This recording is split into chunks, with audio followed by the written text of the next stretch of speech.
What is up, everyone? Welcome to episode 44 of the Student Built Startups podcast. I'm your host, Cameron Stone, entrepreneur and marketing analytics student at UMD. I interview young entrepreneurs to share their stories and business strategies. Now, today's episode is going to be a little bit different than our typical episode around here because we're doing a recap of the Young Entrepreneurs Evolution Summit that happened on March 26th. So what you can expect from this episode is we're going to start off with a brief introduction of what Young Entrepreneurs Evolution is. Then we're going into our speaker session with Drew Donaldson, and he's going to be talking about creating a content marketing strategy.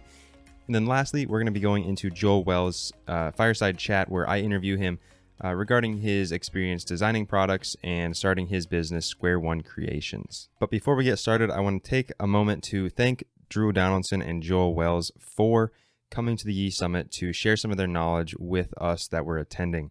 So if you want to check out what they've been up to, you can head over to crackle.marketing or squareonecreations.com.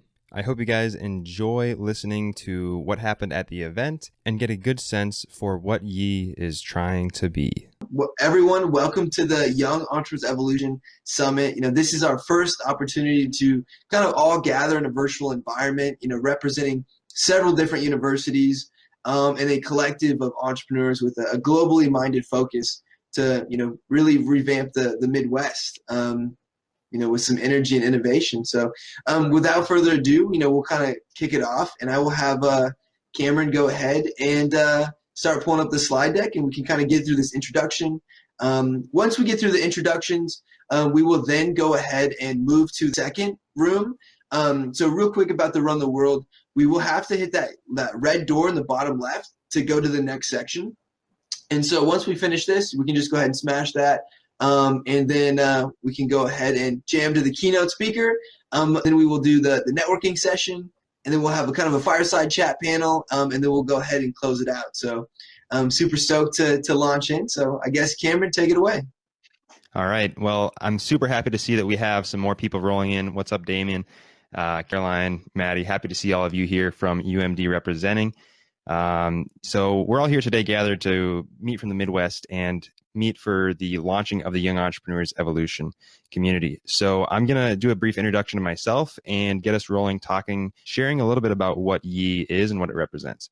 So I'm Cameron Stone. I'm a senior at the University of Minnesota Duluth. I'm majoring in marketing analytics. And I host a podcast called The Student Built Startups, where I interview young entrepreneurs to share their stories and business strategies, which kind of how I got plugged in with Hunter and Justin and made this connection and started down this path of organizing and building up this community.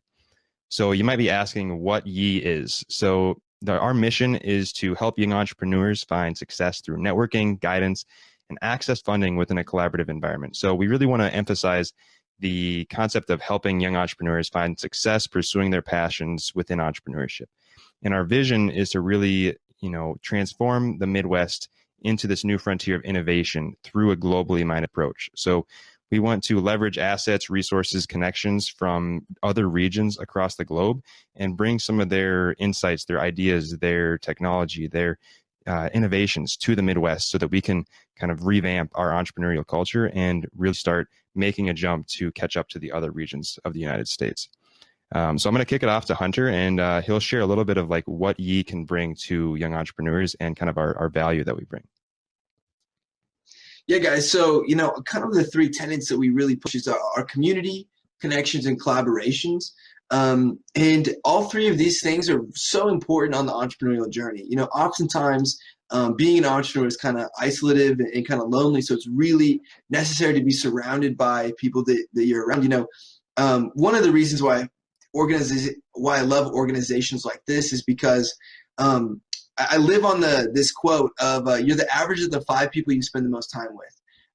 And when you're hanging out with the YEE team every Sunday, hang out, or whenever we're meeting, like today, you're spending time with some really smart individuals who are consistently pushing, the parameters of society. Connections, every single person in this chat has a specific connection that one other person may not have, right? And the network effects are so real and so big as an entrepreneur. For instance, Cameron, he got plugged into our ecosystem, and now he's got 10 episodes on his podcast, and we got plenty more students to have him interview, right? So And that, again, leads me to the third one is collaboration.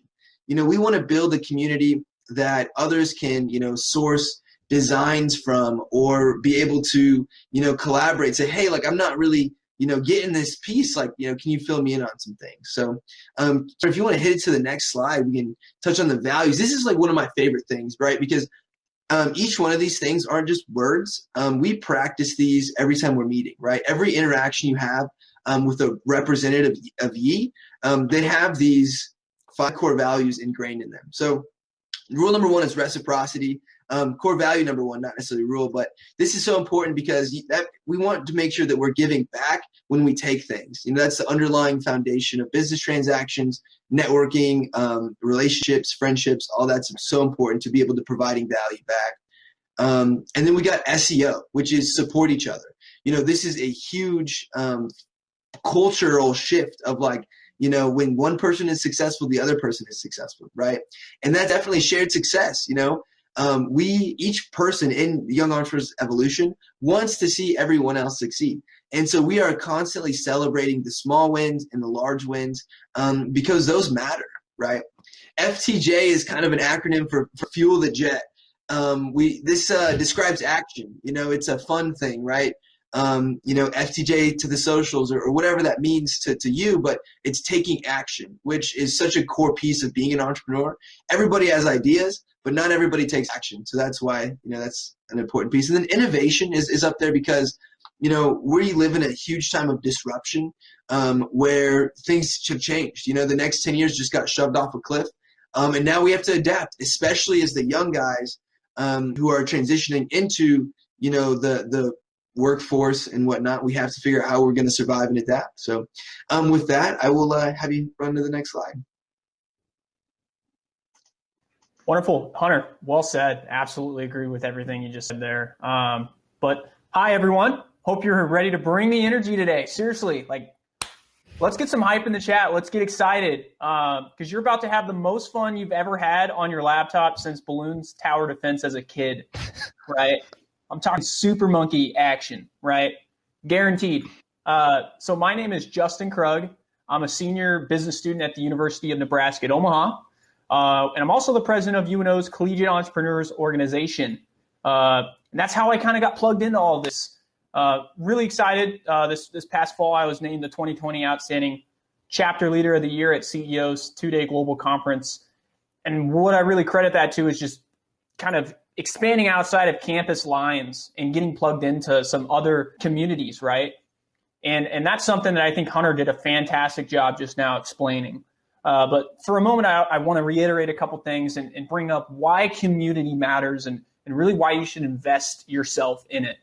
And talk about what the community has kind of done for me. So real quick, getting plugged into communities like Collegiate Entrepreneurs Organization and the YEE community has had already such a huge ROI for me because not only have I had the opportunity to create some amazing friendships, but I've also been exposed to so many opportunities, all due to just simply getting involved and kind of pushing yourself, getting yourself outside of your comfort zone. So to add, surrounding yourself with driven, like-minded individuals who are doing some really awesome things and are all interested in uplifting the entrepreneurial community is a recipe for success.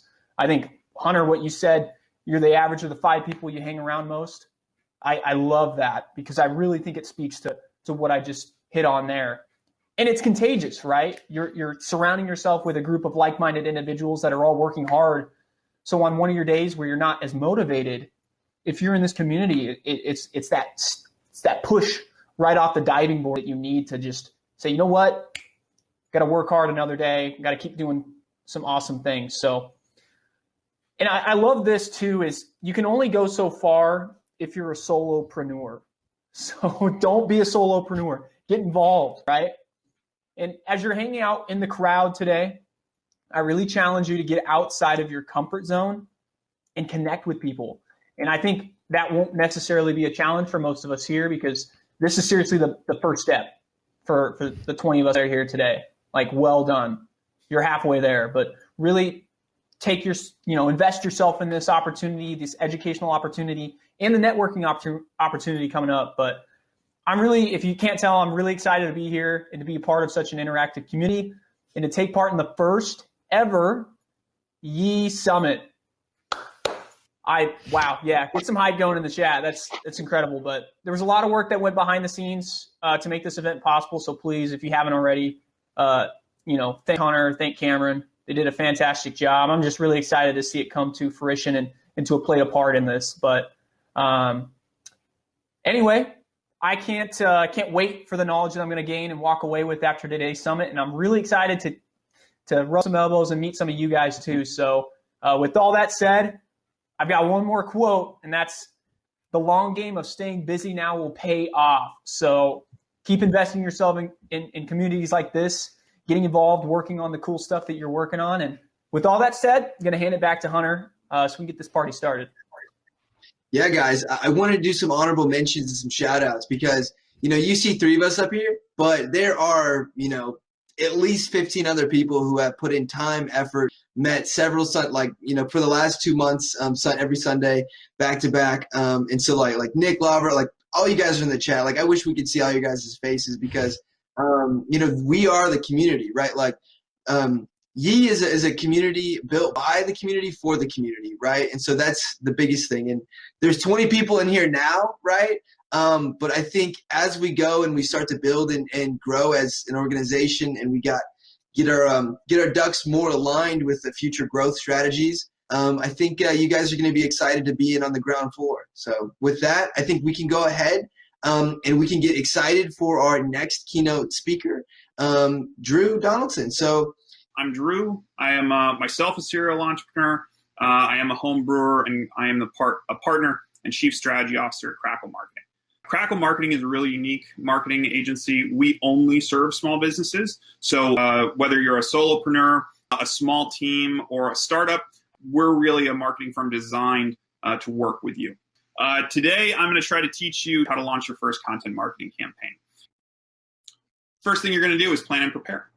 And what I mean by planning and preparing in sense of content is building your content calendar, your content mix, and your overall content strategy. And we're going to talk a little bit about those later in the presentation. But in general, you want to look at your yearly calendar and figure out both the frequency of your posts, the kind of content you're posting, and the platforms you're using.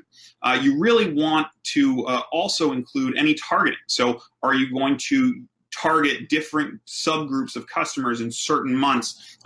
Say you're a lawn care business. Well, you're not going to advertise mowing people's grass in the middle of December. Then they're not thinking about in the middle of December. You're going to do that March and April when people are getting ready to start looking for lawn care people. So creating that plan ahead of time so that you really know all the steps that you need to follow to execute the campaign is critical. Otherwise, you're going to be running around trying to do this and that and not really focusing on making progressive steps towards your goal. Next step, we talked about sanitizing all your material. You really should, if you're a serial entrepreneur like me, you probably have a couple Facebook pages of businesses you started and didn't really go, or maybe they're just kind of side projects.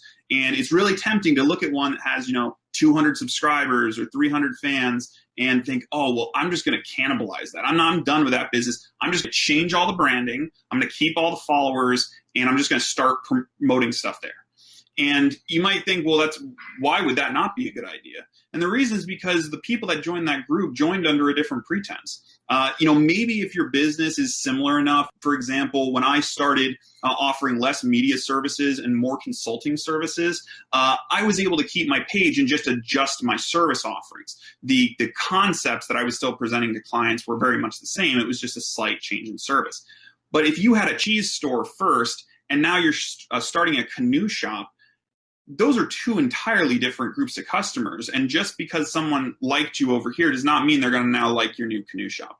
It's perfectly acceptable to always reach out to past clients and tell them, like, hey, I started this new thing if you're interested. But going through and changing your whole Facebook page and trying to maintain just for those likes, it's really not going to do anything to benefit your business long term. Step 3, now that you have clean, kind of a clean, fresh slate, is you're going to create your content mix. Not everyone is a great writer. Not everyone can do what I'm doing now and give a presentation. Not everybody wants to be on camera. Really what this is about is figuring out not only what content you like creating, because liking what you create is going to really keep you motivated to keep producing, but also what can you create in a reasonably timely manner. If you know that you never have time to sit in front of a computer and type a blog, that's probably not going to be for you. If you know you're really, you have stage fright, probably not going to want to do a webinar. So you really have to evaluate not just what you're happy to do, but what you're actually going to have time to do. These are some basic guidelines for content currently. Usually what we say is blog content, 1,500 word minimum. You're delivering a lot of content. Anything less than that can feel a little cheap, short. It won't keep people's attention nearly as long. Remember that people skim, they don't read the whole article. So if you only have 500 words versus 1,500 words, people can skim a lot easier through your content. So just keep that in mind. In terms of YouTube content, we were talking about this right before we started. The watch time on YouTube has increased dramatically over the years, part in due to people's just changing appetites and part in due to YouTube's advertising strategy. Either way, if you're producing content that's 10 to 20 minutes long, YouTube is a great place for it. If you're going to do stuff that's longer than 20, you really should consider trying to do webinars like the one we're on today. Webinars are fantastic tools for marketing and sales. They're not just for lawyers and accountants and professional services firms. You can do webinars if you're a restaurant. You can do them if you're a childcare facility. You can do webinars and create value in that channel with really any business out there. Now, that said, webinars are a lift. So just know that if that is going to be part of your strategy, you should really make it a core component and not something on the side. Otherwise, you'll never be able to spend the time on it because it is very time intensive, as these guys I'm sure will tell you. Now, the last thing is that when you're creating content specifically for social, you always want to build in call to actions for engagement. And this doesn't have to be explicit. It doesn't have to be things like this post if you agree. That's not what I'm talking about. What I'm talking about is building in either say you're doing a video and you stop the video halfway through and ask them their opinion and to leave it in the comments, or to reach out with your favorite questions, or create a reaction video to this video and tell me your thoughts on this issue, right? It's about building in opportunities for people to talk back to you so it's not just a one-way conversation. Now, now that you have, you figured out what the content is you're going to use to promote your brand, the next thing is really doing it consistently. This is one of my favorite channels on YouTube, the metal roofing channel. I found them when I was shopping for my own metal roof, and I love them, not because I'm a huge fan of metal roofs, but because they are the most consistent small business I think I've ever seen, and they do a fantastic job of delivering valuable content to their audience. They answer the biggest questions people have, and that's why when I was getting my roof done, I was watching their videos almost every week. So the most important thing when you're starting to build this audience is being able to deliver content to your audience on a regular basis. Otherwise, say you're on a schedule where you're going once a week and that's all going fine, and then all of a sudden you skip a couple weeks. All right, well, that's fine. If you come back and you keep doing, well, no harm, no foul. Everybody's entitled to a vacation. However, in those 2 weeks, someone who might have been in your buying cycle all of a sudden doesn't get their weekly video from you. They go looking for the answers elsewhere, and now you've already done some of the work for your competitor. Now they close with your competitor because they've gotten 90% of the way there, but you skipped a week and you didn't meet their expectations, and so now they're taking all that knowledge you gave them and then applying it to shop at a different business. So is that going to happen all the time? No, but it's a potential, and that's why it's important to be consistent and to make sure that if you are going to plan any gaps in your schedule where you're not going to be producing content, that you still have content to release, so you're a constant source of new information for that audience. Now, I know that all sounds terrible, but this is really one of the most important steps, is that you can get tied up doing running 1,000,000 miles an hour trying to produce all this content for your campaign. But it's really important to remember that content burnout is real. The biggest YouTubers, the biggest TikTokers, the biggest social media stars in the world have all complained about feeling completely burnt out because they have to produce so much content. And you don't want to do that. Producing content is great until it takes over your life and you can't do anything else. You can't run your business because you're too busy producing content. So remember that when you're building that calendar, to plan breaks in there. Say, all right, I'm gonna work twice as hard this week to produce a couple extra pieces of content so I can take the next week off. And that's okay. It's okay to take a break. It's okay, even if you don't, you have to, family emergency kind of thing, you have to step away from it. It's all right. You got to give yourself some time. Don't let it run your life. The next part is promotion. This is really the kind of yeast phase, right? This is where we're going to add fuel to the fire. So you've created all this content. Now what you need to do is get it onto the right platforms and then get some money behind it to promote it to your audience. Now, the first thing you want to look at is any time in your content cycle, you can automate something. I recommend you do it. Deliver It is a phenomenal platform. It's free for small businesses, and it will help you automate to all your social platforms. So it'll take content from your blog that you post or your website or your video channel or anything, and it'll distribute it to all of the other channels that you operate. So it's a really, really powerful tool. It's not the only tool out there. There's a number of other things that will do this. But the nice part about this is that this will just do it automatically, and you can really program it and dial it in for exactly the pace you want. You can also repost content from other channels. If you're, partnering with someone and you want to post some of their content to your channel, you can also have it set up to do that. The other thing you want to remember is that you never want to spend $1 more on advertising than you have to.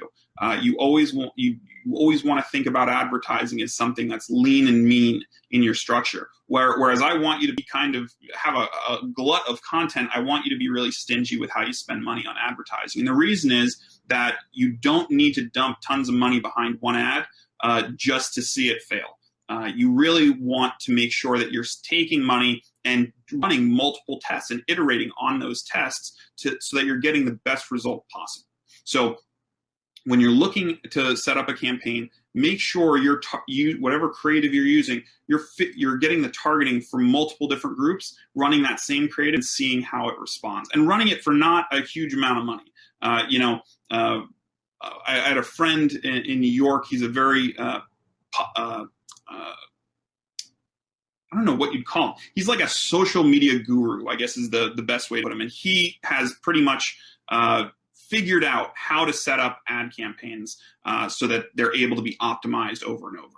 And what he's always telling clients is that $500 is a perfectly fine budget to start with, but you need to spread that $500 over several campaigns that target several different groups. Each one should be between $50 and $100, and you should really use those to dial in your targeting so that then when you have that targeting, you figure out, okay, this is the group I need to target, then you can really put some money behind it, and you don't have to be worried about like, well, I hope this is right, and then just waiting. Also bear in mind that different audiences require different tactics. They respond differently to different types of content. So all of those things that's why you have a content mix and not just one type. You got to see what's going to catch on with your audience. Next thing is preparing for growth. Content marketing is one of those marketing strategies that just works. It feeds into exactly what people want, which is they want to be educated on the problems they're facing, and they want to be entertained. They want to be engaged. So producing content as opposed to just producing ads gives you a much better opportunity to grow your business, especially over time. Those first couple blog articles you put out or the first webinar, you're not only going to get a handful of people, but that's going to grow over time, because every time you put out a new piece and you promote that piece, you're going to attract more and more people, and it will snowball. And the worst thing you can do is start early on promising something that you are not going to be able to deliver at scale. So say you put out a piece of content and it explodes overnight, and all of a sudden you have 500 orders waiting in your queue. Are you prepared for that? Because that could jeopardize your entire marketing campaign, and if not the entire reputation of your business, if you're not prepared for it. So even though it's hard to imagine you doing 500 sales in a day, that day may well come sooner than you think.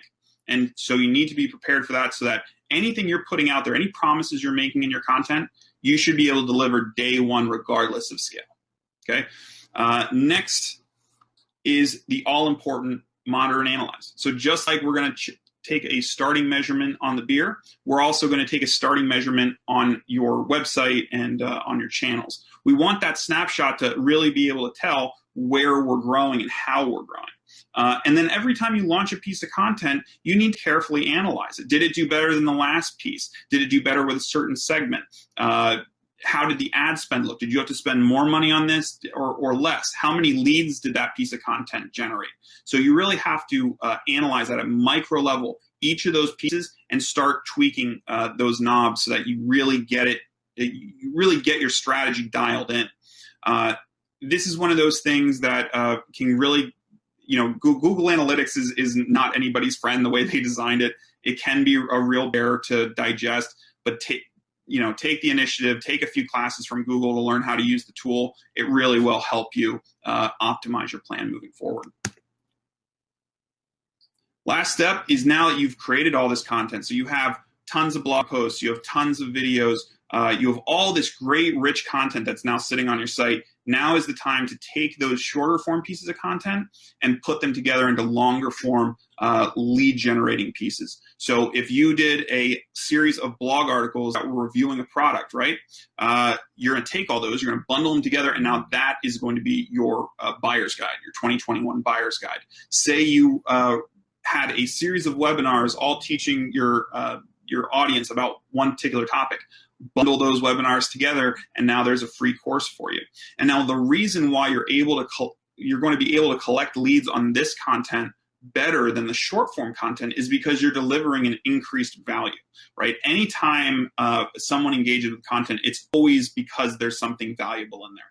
Either they like the way you write, they like the content, they like the ideas. There's something about that. Now, if you add in a gate, you now increase the value of that product. However, the perceived value has to match that. So if a person comes to your site and they see, free course on how to make soap, and they're really interested in that, and you're only asking for their email and their first and last name, well, you're probably going to get a lot of people.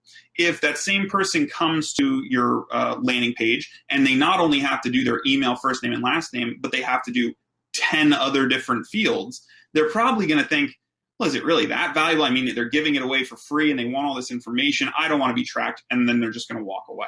So it's important that when you're creating these packages for lead gen campaigns or even lead follow-up, you really want to make sure that the value that you're putting into them is equal to the gate you're putting in front of it. Because no one...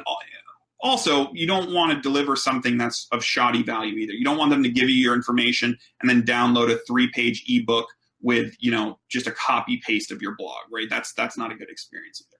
So just make sure that when you're putting all these packages together that you're really taking great care and instilling a lot of value in those. And just like beer, it's time to start again. As soon as you finish one content campaign, it's time to start the other. The next. And when you do that, you will get better and better at this. You will be able to optimize quicker and quicker, and you'll really be able to find your voice in the market. I think that's really the hardest thing for most people is finding their voice, and it really does not come by sitting by and staying quiet. You just need to get out there. Perfect example, I went to my partners at Crackle and I said, I don't want to be a boring marketing blogger. I want to write funny articles about marketing that people don't expect with weird headlines. And they said, that sounds weird, go for it.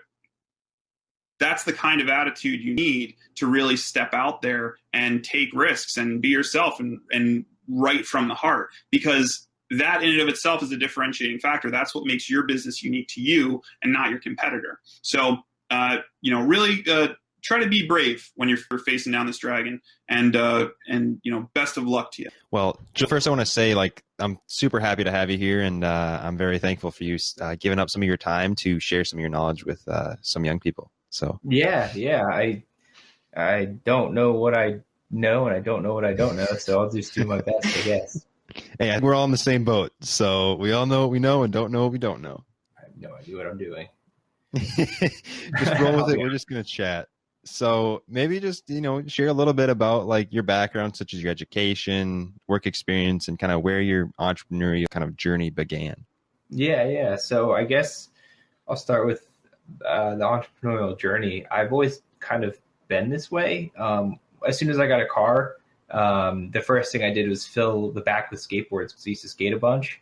And I figured out that if I always had skate decks that were already like grip taped up, I could sell them at the skate park when somebody snapped a board for like $10-15 undercutting zoomies. So I did that in high school and then got to college and I got into mountain biking. So I started flipping mountain bikes. I used to cut class sometimes to drive to like Philadelphia because I always got deals in Philly and then flip them out here to like Hershey or Harrisburg area. And yeah, I guess I went to school for robotics and controls engineering, and I programmed a firefighting robot among many others. And I liked programming and picked up a comp sci minor. Let's see. I've designed things for the military. I have a couple cool prototypes that have been into space on the ISS. Right now, I work with mobile robots. So right now, I think of like a Roomba, but also self-driving.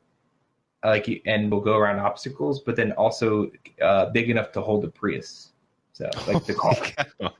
Yeah, that's crazy.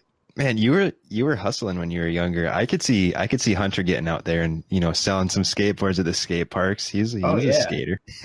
Yeah, I mean, how else? Shoes and decks aren't cheap. You know what I mean? I'm always trying to make money to pay for that stuff. Yeah, no, I mean you got to do what you got to do, man. That's cool. Yeah, I appreciate it. So I'm interested to hear more about Square One Creations, kind of what you're doing with that and kind of how that started, because it's a pretty innovative idea, and I'm curious like what the very like spark for that was, the very first spark. Well, so I guess the idea came from always being a mountain biker and owning a Tacoma, and I like off-roading and whatnot. So I figured, well, if you have a Tacoma and you have aftermarket bumpers like I do, there's not a real good way to carry a bike over your tailgate because you have a swing out, all that stuff. And then you have I have a rooftop tent and all that stuff. So that really only left the side of my truck has space to put a bike. And I went ahead and kind of made myself one. I had my friend build a prototype for me, and I was like, this is cool. I think I'm going to make like a real legit version. And I went on my little truck forum and I posted about it. I was like, hey guys, I want to make this. Anybody else interested? And in like a day, I had like, I don't know, 20, 25 people signed up, and they didn't even care what the price was. So I was like, well, that's cool. So I charged them, I don't know, I charged them like $165 or something, plus shipping each, something like that, I think. And then I did that a couple more times, and here we are. And I've had other people come up to me with ideas for things to make, and I'll just straight up make them. And once I have the designs, if anybody wants them, I can make them too. And I have a couple other products that I've made for people that I started selling, and they're doing just as well. It's crazy. Geez, that's like a dream, to like come up with an idea and then prototype it, come up with it, and like take some pictures, maybe share it with a forum, and people, like 25 people sign up like in a week. Like that's like incredible. Yeah, it's pretty fortunate. It's a real niche product, and fortunately I can charge whatever I want because I'm the only one that produces them. And the reason why I say fortunately is like, steel, the price of steel just doubled. So my margins got chewed a bit, but then, the fun part of it for me is like, well, if I was to choose this hardware versus this hardware, if I just make my own hardware, how much money can I save? Can I increase that margin? And that's kind of how I operate with that kind of stuff. Very cool. I see you like coming up with new ideas all the time, like on your Instagram. I saw you had like a gas cap holder the other day that I saw. Yeah, that was cool. Yeah, Drew 3D printed that for me, actually. Shout out, Some of Drew. the things to get is a 3D printer. So yeah, it's, I don't know. So that's my beater car, is that little Forester. So I decided, I have the little tether that's for the gas cap that was broken. I was like, I don't have a nice place to put that. So then I just 3D print a little place to put it. Yeah, so that's crazy. Like just on the inside of your gas cap, like just a little holder. I'm like, you know how many people out there would like use that and like, want to buy that for like $10? Like, I don't know. Does this work? Can you see that? That's what it looks like. I think it's good enough for most people to see. Yeah. Yeah. That's pretty cool. just So have fun with it. yeah. So when you're like thinking of like developing and designing new products, what do you start with? Like, is there like a specific thing you start with, or do you just kind of like randomly spark ideas? So yeah, I always am thinking about like random things like all the time. And you ask like, what do I start with? I guess I always start with obviously the idea. I forget who I was talking to, but I have it was Justin. I have a notebook in Evernote just dedicated purely to ideas, and I have them organized as like different types of ideas. Is it tech? Is it hardware? Is it is it metal? Is it wood? Like that kind of stuff. And I'll just kind of choose from there. And I'm like, well, I guess I'm going to choose this one today, and I'll get it made, or I'll make it myself, and I'll be like, okay, well that works. So what's next? And then I build a bill of material, and if it looks viable, I'll make 20 or 100 of them, and then try to sell them. And if they sell, they sell, and I'll keep doing them. And if not, then on to the next one. All right, so let's break this down just a bit. So you choose your idea out of the hat, and you like have it sitting in front of you, and you're like, all right, I want to pursue this. Like, what's your first step to like making like a prototype or kind of designing it? Yeah, so I guess my first step would be I'm very fortunate. I have Solidworks and Inventor. I have a bunch of pretty expensive softwares, so I'll draw it in 3D. Typically, it's what I do for everything else. I'll draw something in 3D, and then I'll determine, okay, because I already went through the painstaking process of building a supply chain, I'll just choose one of these guys. I'll send it out for quote. I'll just make up my own arbitrary quantities. If I think I could sell 20, I'll say 20. If I think I could sell 100, I'll say 100. And they'll come back to me with pricing. And if it looks decent after the bill of materials, I'll do that. Very cool. And when you're reaching out to suppliers, like what kind of things do they ask for to like give you a quote? I literally just send the drawing files, and I'm like, this is the quantity, the material, and the material thickness. Oh, go. Very cool.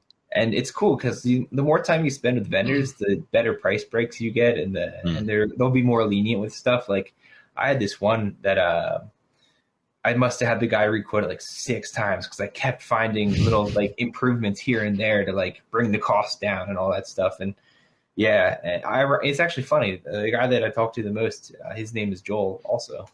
It's fun emailing myself, it feels like. Yeah, that is pretty funny. So after you reach out to your supplier, you get a quote. What then would be like your next step? Is it like pretty structured what you do after that point, or is it kind of just?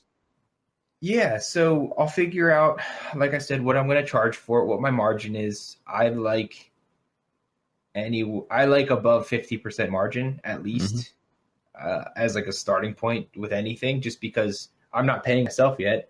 I need money to go back in. Like I don't even have like a printer to do labels and stuff. Like I hand cut every piece of paper with a little chopper guy, you know what I'm talking about?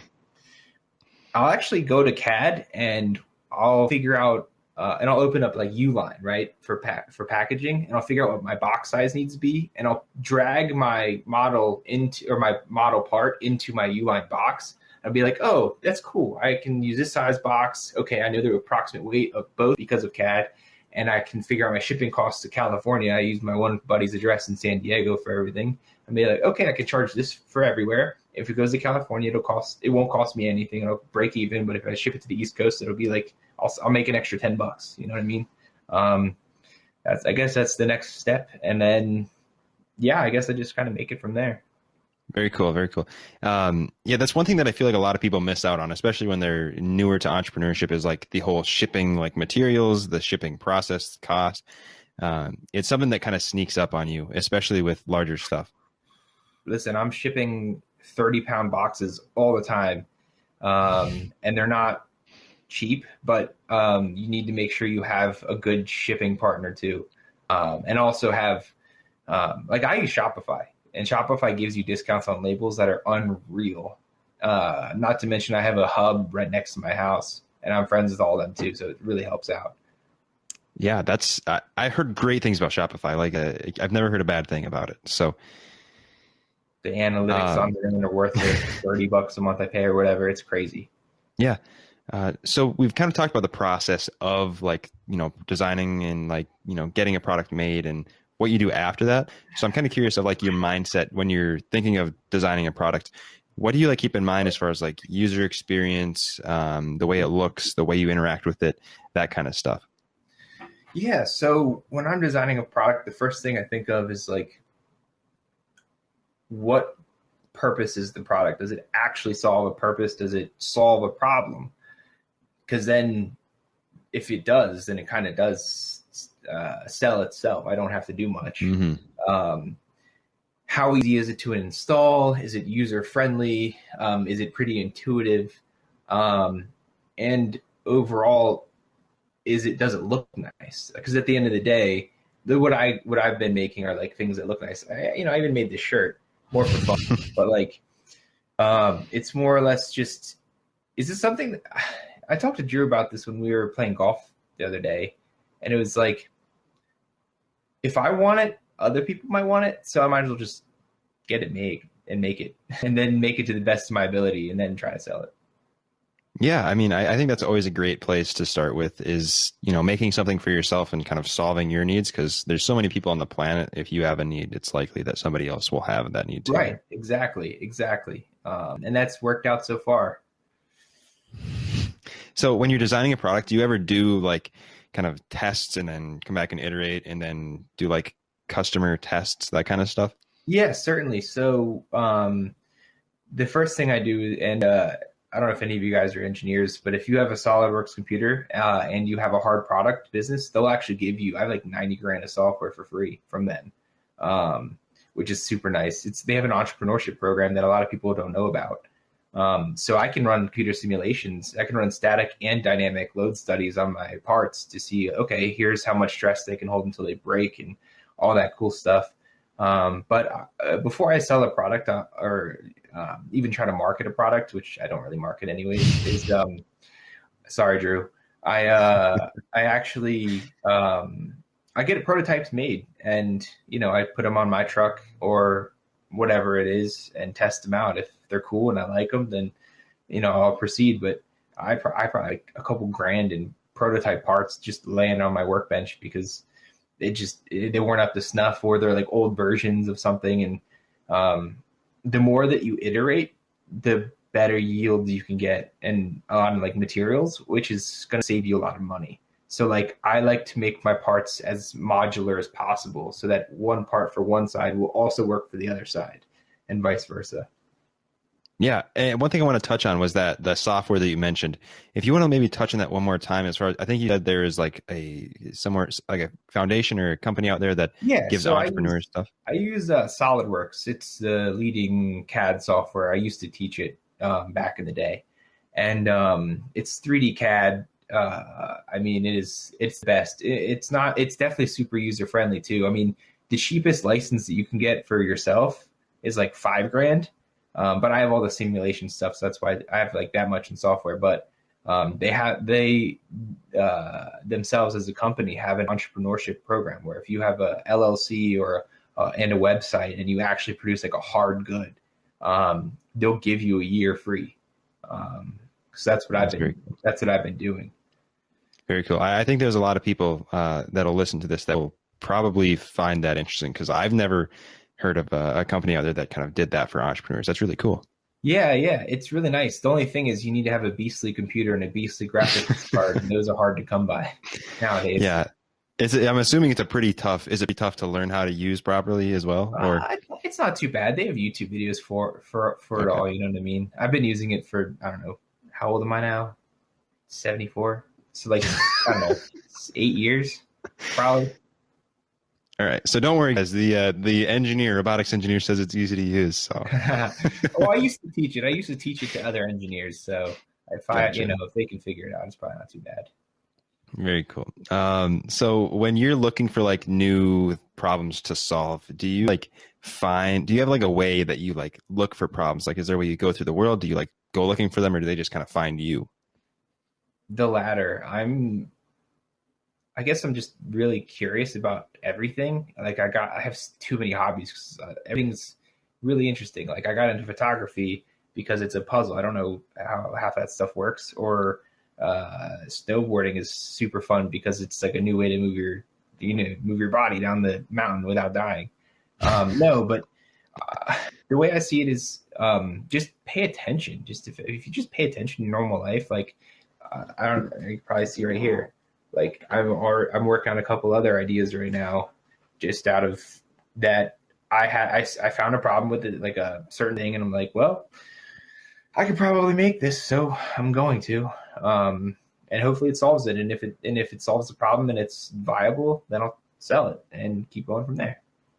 Yeah, that's awesome. I'm curious about, so if you find a problem and you develop a product, design a product, when you're going through that process of developing and designing it, how do you like make sure you always keep that problem in mind rather than kind of getting off track? Yeah, so I'm pretty focused when it comes to product design. I actually like my products to solve more than one problem if possible. So like my side ride bike mounts actually have like a tie down point, and they also gusset the front of like the truck beds, which is a weak point on Tacomas. So it solves three things in one, which is kind of nice. And yeah, I guess that's it. All right, cool. Okay, so now let's talk a little bit about like your business itself. I know you've had a pretty successful business with Square One Creations, as far as like no marketing, doing it on the side, that sort of thing. Yeah. So I know you may not have a good answer to this question, but what do you think is the reason that you've been able to have so much success with so little marketing?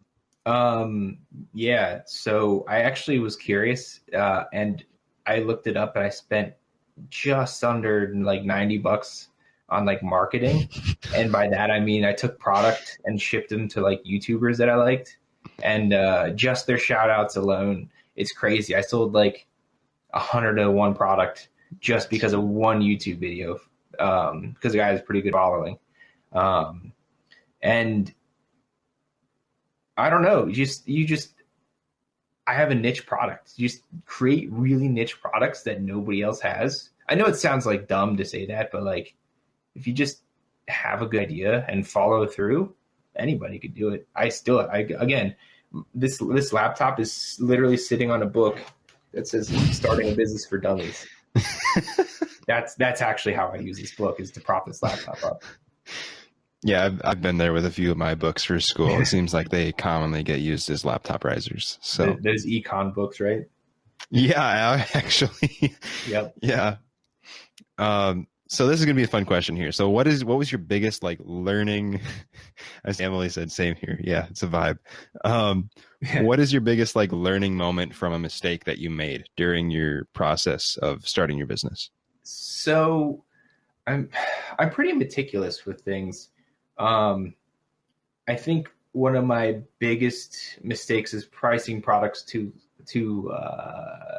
cheaply. Once you realize, like, I cornered the market, I could literally charge whatever I want, so that's one thing. And another thing is keeping your supply in check.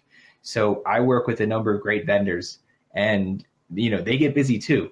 So you always have to be on them, like, okay, I'm running low on this product. I need to make sure that I order, or I'm going to miss the boat. Like right now I have like, I don't know, a couple of thousand, probably like $2,000-$3,000 in orders just sitting in my queue because the product didn't arrive yet. Luckily I enabled it for pre-order. I always enable stuff for pre-order, so like you can capture sales even if you don't have the product in stock. And because again, I have a niche product, people are like, okay, yeah, I'll wait. So I have one guy who's been waiting like a month and a half, and it's funny. He ordered. So I have the driver's side and the passenger side. He ordered both. Well, all these people ordered both, and for some reason I keep selling out a driver's side. So now I've learned to order double driver's side to passenger side. So hopefully it alleviates that. Yeah, I tell you, supply chain is it's a complex thing to manage. It's really cool though. Once you build a supply chain and you have like a relationship with your vendors, it's really cool. Like my welder was really busy. Like they got this huge job and they were like, listen, we want your business, but I can't guarantee anything because of this other thing that's like probably a 6-figure contract or whatever, and they had to do it in like a month, and they still got all my stuff done. Like even though they said they weren't going to, they still got all my stuff done like in the same week. Wow. Yeah, that's cool. I feel like people generally are try to stay true to the word, especially in business. Like most people do. Yeah, and especially with anything that's like a hard good, you just have to not be shocked if lead times go from 12 days to 36 days. Then you just have to scramble and figure out, well, how am I gonna keep customers happy that have been waiting, or how am I? And I don't have customers. My wife's an HR director. She knows what she's doing with people. I work with robots. I literally work with one robot all day, every day, developing it. That's it. I don't work with people. So I lean on her for that kind of stuff sometimes. Yeah. I was going to mention, like, you got to be ready for your supply chain to get backed up. A boat could get stuck in the Suez Canal. I mean, man, as soon as I learned about that, I tried to figure out how to profit from it. I don't know how yet. I don't know if I should if I should buy some puts on some shipping companies, or I don't know. Oh, you know what? Buy puts on oil, because I just read that oil prices are gonna. Oh wait, no, buy calls. That's what it is. Yeah, buy calls. The prices are gonna go up, and they're probably gonna earn more. You heard it here first. Yeah, I have no idea what I'm doing with investing either. I just like GameStop. Yeah. Well, who doesn't like GameStop? I mean, like people who don't want to go to the moon, I guess. Okay. Last question I have, and then we'll open it up to questions from the audience, and people can grab the mic. Yeah, sure. So, if there's somebody out there listening and they want to make a product-based business, what would your one piece of like actionable advice be? My first piece of advice would be do it. Like I've sat on this idea for I don't know 2-3 years, and then finally with COVID I had enough time, so I just went for it. Don't be scared to just go for it, but also be very meticulous and detail oriented with like every aspect of the product. Like how is it going to get to the customer? If the customer has to install it, what kind of hardware? Like I have it down to where one customer to install my product uses one tool. Just because like when I install something, I don't want to use more than one tool. You know what I mean?